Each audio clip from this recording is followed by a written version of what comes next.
মই Badruddin Ajmal AUDF president. অসমত panchayat election চলি আছে। আমাৰ যিমান কেণ্ডিডেটসকল জিলা পৰিষদ হোক, প্ৰেচিডেণ্ট হোক, ব্লকৰ হোক, চব প্ৰেচিডেণ্ট আমাৰ কেণ্ডিডেটসকলক আপোনালোকে গোটেই ভোটাৰ ৰাইজে ভাল কৰি ভোট দি জিকাব। আগত যিমান ভুল হৈছে এইটো আপোনালোকে ক্ষমা কৰিব বুলি আশা ৰাখিলোঁ। আৰু এইবাৰ চব এক হৈ অসমত পঞ্চায়ত ইলেকশ্যন আমাৰ এক কেণ্ডিডেটক আপোনালোকে ভাল কৰি জিকাই দিব বুলি মই আশা ৰাখিলোঁ।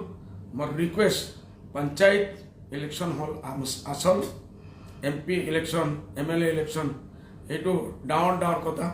কিন্তু গ্ৰাছ ৰুটৰ কাম আপোনালোকৰ যদি কাম কৰাবৰ ইচ্ছা থাকে, আপোনালোকে চবে জানে। আজি আমাৰ 20 বছৰ এক্সপিৰিয়েঞ্চ হৈছে। আপোনালোকে এইটো ভাল কৰি ধ্যান ৰাখিব বুলি মই আশা ৰাখিছোঁ, আবেদন ৰাখিছোঁ। খুদা হাফিজ, জয় হিন্দ, জয় UDF।